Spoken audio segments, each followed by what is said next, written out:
Awesome. Well, happy birthday to your daughter, my friend. Lots to get to. Yes, let's jump right into the Roto-World player news. Of course, for all of your player news, go to NBCSports.com. And we're going to start with Kenneth Gainwell, who did not practice Tuesday due to a rib injury. And why this is noteworthy, guys, well, because quite simply, the Eagles play Thursday night football against the Vikings. Yes, so we are up against the clock right now, Barry, when it comes to Kenneth Gainwell, who far and away led this Eagles backfield in week 1. 62% of team snaps, 82% of the team's running back touches as well. DeAndre Swift only gets a couple of touches in this one. Boston Scott gets, I think, 1 carry, and Rashad Penny was a healthy scratch. Now, after the game, Nick Sirianni did say something to the effect of, like, I don't want to be in a game where DeAndre Swift only gets 2 touches. But on the other hand, like, you are the head coach. So at some point, it's on you. Ultimately, the expectation here is, especially given that he's dealing with a rib injury, it's a short week on Thursday night against the Vikings. So certainly DeAndre Swift will get more run on Thursday night. We'll see if Gainwell is active. Again, he quote unquote did not practice yesterday. Now, they didn't practice on Tuesday because it's a short week, so it's an estimation. Right. But in essence, had the Eagles practiced on Tuesday, Gainwell would not have been out there. We'll wait to see what the reports are, but I would certainly expect a lesser workload for Gainwell, or potentially him not being active on Thursday night, which means DeAndre Swift in a decent matchup against Minnesota could be potentially useful this week. I would like Swift a lot if Gainwell were to miss, but let's talk Rashad Penny here, who was a healthy scratch real quick in week 1. How do you feel about him? If he's able to get active this week, because if Gainwell's not playing, you got, or would they just run? Because we really don't know, especially how the Eagles, how they operate. Boston Scott here. What I would say is that I wouldn't mind picking up Rashad Penny. We've seen the upside. We've seen him dominate. That 2 years ago in Seattle, the final 6 games, like, he was as good a running back as there is in fantasy. Right. It's hard for me to go, you are literally a healthy scratch. Like, Nick Sirianni a week ago thought there were 3 guys on the team that the team was better off with you not active on the roster, to go from that to all of a sudden him in my fantasy lineup. Doesn't mean the Eagles wouldn't suddenly give him 20 touches, because it's the Eagles, and you never know. It's this running back by committee. Anything is possible on Thursday night. Honestly, the only Eagle running back that I would be comfortable starting on Thursday night would be DeAndre Swift, and that's only if Kenneth Gainwell is inactive. If he's out for this game, then I would feel comfortable starting Swift. If Gainwell is active, then I think it's a situation to avoid, because we're not going to know how much run Gainwell will get. Swift will also get more run. It's going to be a little bit of a committee. Honestly, Jalen Hurts put up a stinker against the Patriots. I think this is a big Jalen Hurts game. I think big bounce primetime game. He Vikings knows it was too. bad That's the big thing. against the Vikings. I think this is a big Jalen Hurts game. I think it's Devontae Smith didn't have a big game. Dallas Goedert got a goose egg. I think this is, especially by the way, he only threw for 170. Dude, the Vikings defense made Baker Mayfield look ridiculous. He got the W too. Exactly. So it'll be a great game on Thursday night. 2 teams that really need to win this game. Eagles are 1-0, but don't feel good about it. Vikings obviously 0-1. They feel horrible about it. But Jalen Hurts, after all the talk and the big contract in the offseason, that's my expectation, is that it'll be a big Jalen Hurts game. More injury news here, Lawrence. This one more significant. Diontae Johnson dealing with a hamstring injury. He's expected to miss multiple weeks. Now, the Steelers, they play Monday Night Football against the Browns, and we know how much Kenny Pickett in this passing offense struggled, even with Diontae Johnson available for most of that game. I mean, not only where do they go from here, but what can you expect from the Steelers pass-catching group without him? Well, you hope something decent, because they're going from the 49ers to the Cleveland Browns, who just dominated Joe Burrow and the Bengals. Again, this Cleveland Brown defense is not the same. New defensive lineman was already good on the back end, so they're in for something here. George Pickens should see an uptick. He ran the most routes amongst any Pittsburgh wide receiver in week 1, and he said something. He liked the comment or something about you should give George Pickens more touches. He liked the comments, so he a dog, so he wanted to get the ball too. So look for him to get more involved. He should see more targets and catches and yards, but overall the passing game is going to be tough against Cleveland.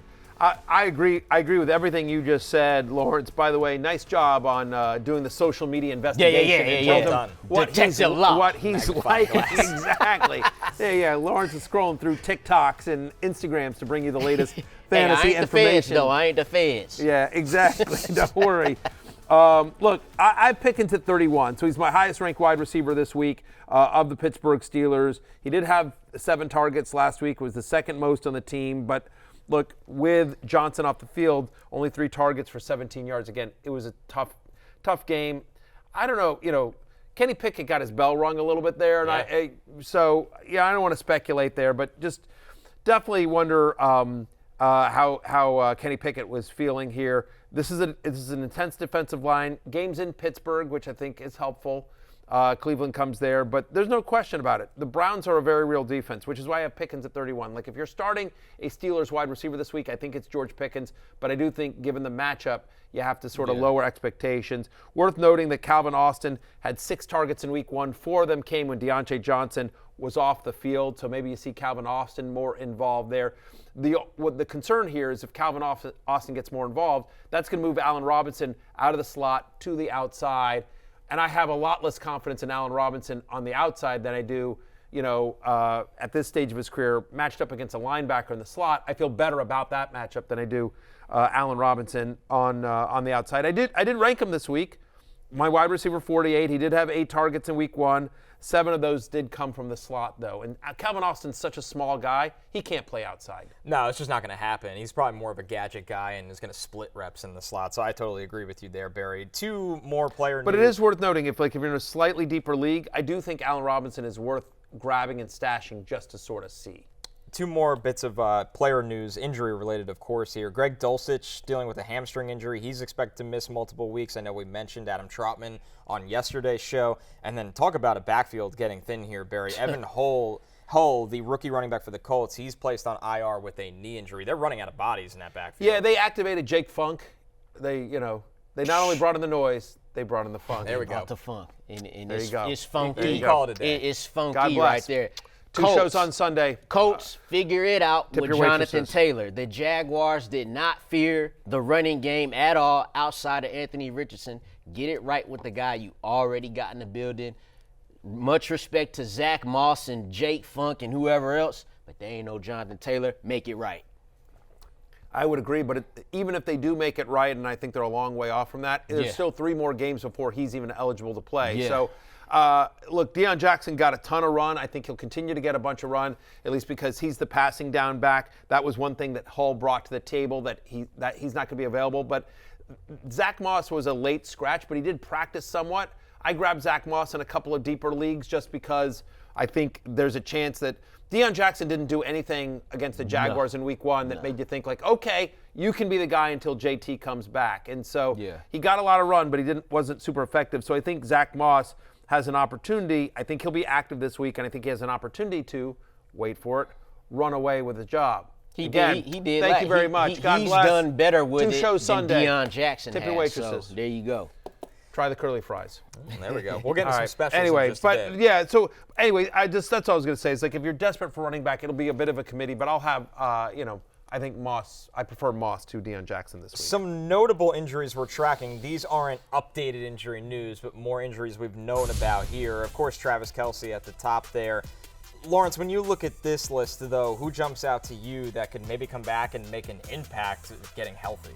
I think Jerry Jeudy, man. In week 1, the Broncos, they didn't start off as bad as they did last season, but it wasn't like they was lights out on offense. And we even talked about it last week, feeling like Cortland Sutton had a chance to be a top 20 receiver. He did score the touchdown, but he only had 32 receiving yards on 4 receptions. So that makes way for Jerry Jeudy to come in if he's healthy and to reclaim that number 1 wide receiver spot. I mean, all these guys, listen, Kelce and Andrews, we hope they're back. We hope it doesn't look like Christian Watson's going to be back this week, but hopefully he gets there sooner. Jacoby Myers, hopefully, he clears the protocol and is ready to play because I think he's legit. Yeah, I do think he's legit. Same with Tyler Lockett. We're hoping The other one that's interesting, though, is Devontae Parker, right? To me, that's the interesting one because I'm a Kendrick Bourne believer. Devontae Parker had a great camp, and he was kind of a trendy sleeper for a few people there. But I actually, even when Parker comes back, Give me Kendrick Bourne over Devontae Parker. I will say the Patriots really want him back. I mean, like, because there were some brutal plays out there opposite. Yeah. I mean, like Keyshawn Boutte didn't have the best week one. Keyshawn You Boutte know, had just played rookie like stuff. a rookie. Rookie Yes. stuff. You Played know, like a rookie. get the foot in a couple of times. It happened, and you'll be all right. Devontae Parker will do that. He will make those contested catches. And like you said about Kendrick Bourne, they had a good game passing-wise. Mac Jones had his best game in a long while versus a respected defense. So getting Devontae Parker back would just add to that, but I would prefer Kendrick Bourne as well. Yeah, they don't want Mac Jones passing it over 50 times, but Definitely I not. put out this thing yesterday on Twitter called 10 Takeaway Tuesday. Something I'm trying, whatever, a little thread. You're workshopping I'm workshopping it. We'll see. But anyway, one of my takeaways was the fact that the Patriots offense is going to be competent this year. He's not going to pass it 50 times but like unlike last year where it was an unmitigated disaster, it is going to be competent this year under Mac Jones, under Bill O'Brien, and both Bourne and Devontae Parker will have usefulness this year in that order. I think Hunter Henry is a legit tight end too. Hey, it's Matthew Berry from NBC Sports and RotoWorld.com. Just want to thank you so much for watching what you just watched, or at least being too lazy to click out of it after the autoplay just kept it going. So either way, thank you so much for just letting it scroll by your screen. And now I'd like to ask you respectfully, okay, please subscribe to the NFL on NBC YouTube channel for the latest NFL news, fantasy headlines from RotoWorld, and betting analysis from NBC Sports Edge.